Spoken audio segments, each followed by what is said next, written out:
All right, good morning, everybody. Today is Tuesday, August 26th. I'm John Weigell here with Mark Dent, and this is the Hustle Daily Show.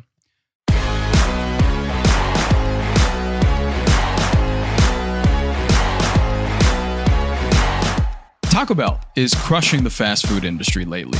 Its secret?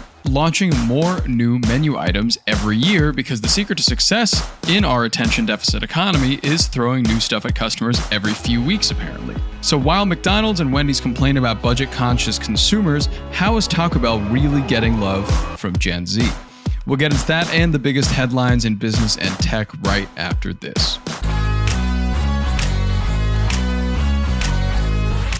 HubSpot helped Tumblr solve a big problem. They needed to move fast to produce trending content, but their marketing team was stuck waiting on engineers to code every single email campaign. Now they use HubSpot's customer platform to email real-time, trending content to millions of users in just seconds. The impact? 3 times more engagement and double the content creation. Want to move fast like Tumblr? Visit HubSpot.com.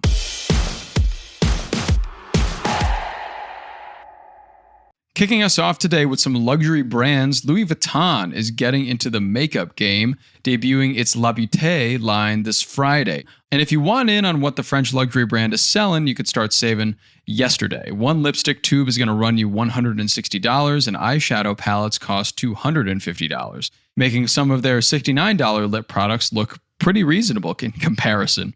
Next, Keurig Dr. Pepper is set to buy JDE Peet's for $18 billion and then split into 2 companies, one for coffee and the other for all the other beverages. Keurig sales have declined lately due to competition, high bean prices, and tariffs, but the merger would create the world's biggest pure-play coffee business, and one that focuses only on coffee, that means. With about $16 billion in annual revenue per food dive. Mark, what do you make of this Keurig Peet's acquisition we got going on?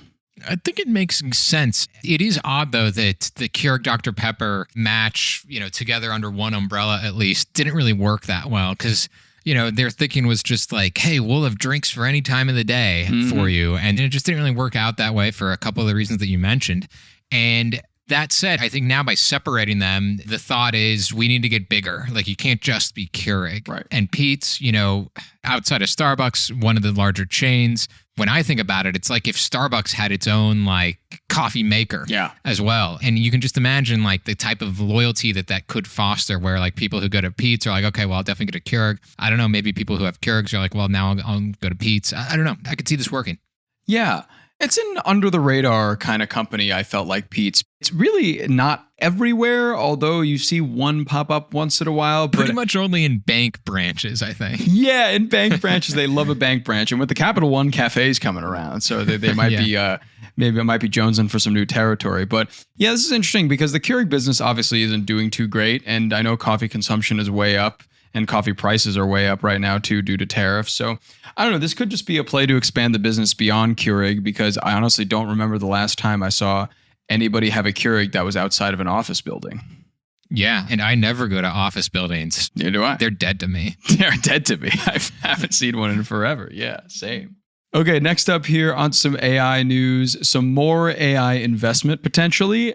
Meta is always going to be in the conversation. The company is investing $10 billion into rural Louisiana to create an HQ for its AI operations.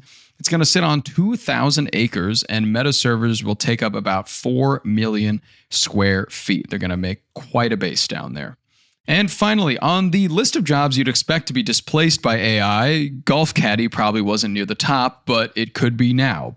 Belgium's Botronics unveiled its functioning prototype of IXI, or IXI, the world's first smart self-driving golf trolley. What the tech will do is carry your bag, autonomously navigate the course, automatically head to the next tee box when you show its camera a putter, and dispense AI-powered advice on the right club to use and swinging mechanics. Pre-orders for this device start at $4,400. Mark, are we getting robots for caddies? I actually think we might be. I could see this taking off. that sounds like a lot of money, but for people who actually pay for caddies, they have money to spend, Yeah. for one thing. But if you look at golf as a whole, there is so much desire for innovation in golf right now. Nothing is off the table for the PGA when it comes to kind of modernizing the game. They've been talking about all kinds of stuff. People like Tiger Woods are involved in those discussions. These golf luminaries think that the sport needs to be disrupted, even though golf has, of course, become, quite popular, particularly since the pandemic among recreational players. So I think these like futuristic things are where golf is going. And this could, if it works well, potentially be the right product at the right moment that I think could have an impact, maybe not just on recreational golfers, but maybe like the pro league will be looking for something similar to be like, hey, look at this. This is some new cool technology you guys can watch while we're playing golf.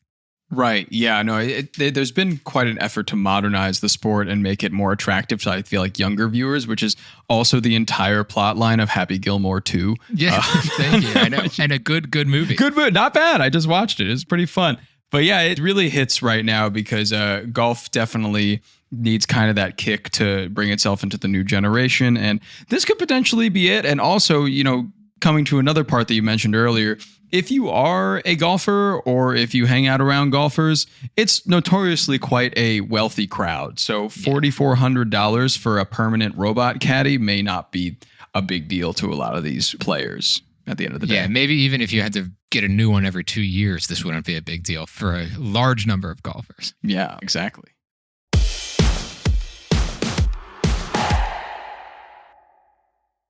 And for more headlines like that, you can subscribe to the show and we'll have more for you tomorrow. But right now, we're going to get to talking about Taco Bell. So, Mark, can you talk to me a bit about the fast food landscape and where Taco Bell falls into that line? Yeah, so the fast food landscape, as we've covered on here, occasionally, It's generally not going that well. McDonald's, particularly during inflation, has seen some problems with sales. They've had lower income customers who have been among their most devoted customers not go there as often. Yeah. Same with Wendy's. Yeah, you look around the landscape elsewhere. Pizza Hut has not been doing well. Frankly, they've been in not terminal decline, but they've been in decline for, the last couple of decades. Mm-hmm. It's just not a great time to be in fast food. And then when you look at, of course, casual sit-down restaurants, there's been some good signs, as we talked about on here last week with Applebee's, but that's also been tough.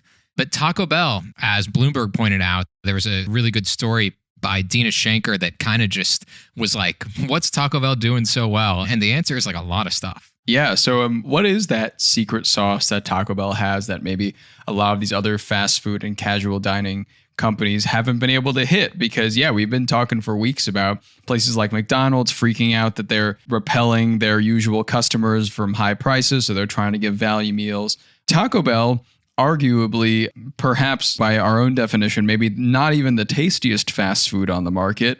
But what kind of separates them from these others in their business strategy? I think like the first thing before the strategy is they have a kind of cushy spot where they're like the only really big fast food Mexican food brand. Right. So that gives them an advantage, I think, over like McDonald's, Wendy's, Burger King, et cetera, who have to fight amongst each other. But I think the business approach, though, is quite different than the rest of their peers, regardless of what like the genre of food is that they have what I would describe as like a maximalist approach. Mm-hmm. They're just trying everything. They're going for things that aren't even Mexican food anymore. Yeah, right. And trying to sell it. Whereas like a lot of other places have tried to either simplify, maybe they'll bring back old things. McDonald's, they'll just like they trot out the McRib or, they just brought back their McCrispy strips. They aren't really like experimenting and just throwing things out there and seeing what works. Yes. And I think that is really, really appealing to young consumers. Yeah, that's a great point. Taco Bell is doing a lot of spitballing, has been for a long time. Even outside of just like the food experimentation, they've done like all these crazy events. Like they had a Taco Bell retirement home where like Gen Z millennial types could go and like live like they're at a retirement home for like a day. And they just do all this weird stuff. And they seem to have a very strong brand identity just for the weird and just viral moments. And in terms of the food, they've just been putting out new innovations all the time comparatively to the other fast food chains. Like, even if I haven't dined at a Taco Bell for the last 2 years, I know that they put out a big Cheez-It. I know this. Yeah. I know this information because it's everywhere and they get their stuff out there. They make some really wild decisions. Some of them take off, some of them don't. and they hit. They definitely get distributed from social media and people go. For sure. And, Dina Shanker in that Bloomberg story was, interviewing some of the kind of C-suite people with Taco Bell. And they were pointing out their goal, over the last couple of years is to have something new like every 4 to 5 weeks. Wow. This year in March, the chief marketing officer for Taco Bell said that they wanted to do every 2 weeks. And, the Cheez-It you mentioned, but it's not just that. I was just trying to look up to see if I could even find the extensive list of what they've actually had that's new. And it's really hard to find all of them in one place because there's just so many. There are. They've also had recently the Cooler Ranch Doritos taco. Mm-hmm. They have had a new sauce, that they've worked with like a Brooklyn brand called Bushwick Kitchen on. Mm-hmm. Crispy fajitas, Chile Relleno burrito. I mean, they're doing everything. They really are. And obviously not all of them, perhaps even very few of them are going to stick. But I think in some ways that doesn't matter. People are just like, this is new and it's fun and people's attention spans are short and it works. They also haven't really shied away from doing collaborations, I've noticed in the past few years, comparatively to a couple others. And that's not even like celebrity ones. That's with other brands, like the Big Cheez-It for one, Big Cheez-It Crunchwrap kind of combo there. They did a Tropical Punch Rockstar Energy Refresca that's exclusive to Taco Bell. Same thing with like the Mountain Dew Baja Blast that was exclusive to Taco Bell for however long. So they're trying to develop these things that you could only get at this one establishment versus a lot of these other companies, even in their own portfolio. They're obviously under Yum Brands, which houses KFC and Pizza Hut. And those brands have yet to even take on this sort of model of just trying stuff and seeing what sticks, really.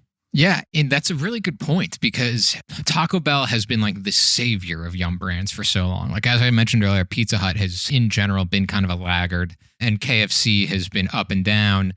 What's kind of funny about Pizza Hut is that in the 90s, they were known for experimentation. Like that was Pizza Hut's thing. It's like every 6 months, they'd have some wacky new kind of pizza and stuffed crust, which is now just a traditional mainstream pizza. That was a wacky invention in the mid 90s. And they had like the Edge, they had the Sicilian pizza, the Bigfoot. They kept on coming with these things and they started to get weird, but people didn't mind. They'd still try them.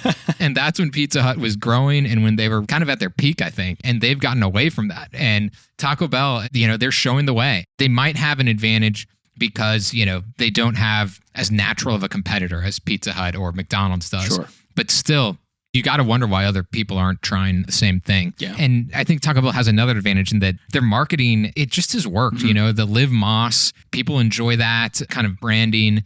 And the whole fourth meal thing, which has now been around for 25 or so years, I think, it's just like you identify Taco Bell with a meal. Yes. With a very particular meal. Whereas like McDonald's, you're just like, okay, am I going to go there? I don't know. Like it doesn't have like any definitive kind of quality to it. Right.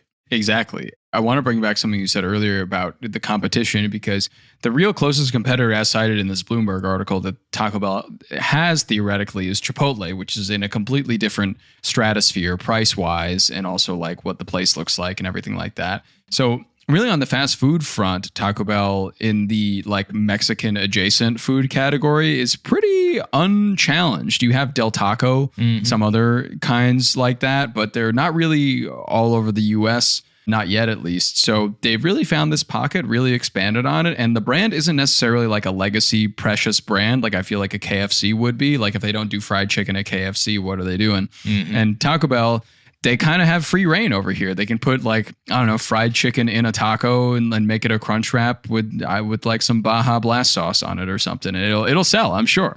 It will absolutely sell. I mean, they just have to keep some version of a taco on their menu and they're good to go. And that's a really easy thing to keep Doritos Loco Taco, and there you go. Like that's all you need to be a Taco Bell. I'll say this, Taco Bell, they need to bring back the Frito burrito. It's been gone since 2020. That was my favorite item. Bring it back. That's all I'll say. I've used to have the Frito burrito. That was really good. I was a big double XL Crunchwrap Supreme person because it looks like it actually does in the photos instead of the regular Crunchwrap that is a very sad line of mince beef.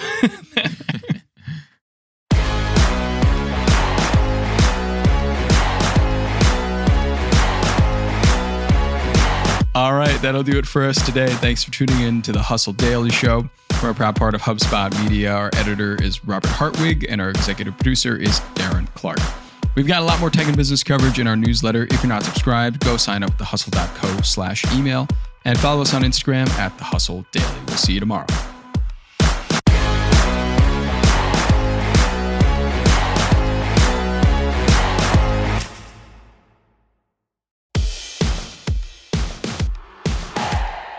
I'm going to be straight with you. Everybody's talking about AI, but most people are just playing around with ChatGPT instead of actually making money from it. That's why we dropped the ultimate crash course to create your own AI side hustle in 7 days. We're talking real frameworks and strategies from the pros like the founder of The Hustle, Sam Parr. It includes mini guides, templates, the whole 9 yards, stuff that takes years to figure out, condensed into 1 week. Stop what you're doing right now and grab it in the show notes. Your future self will thank you.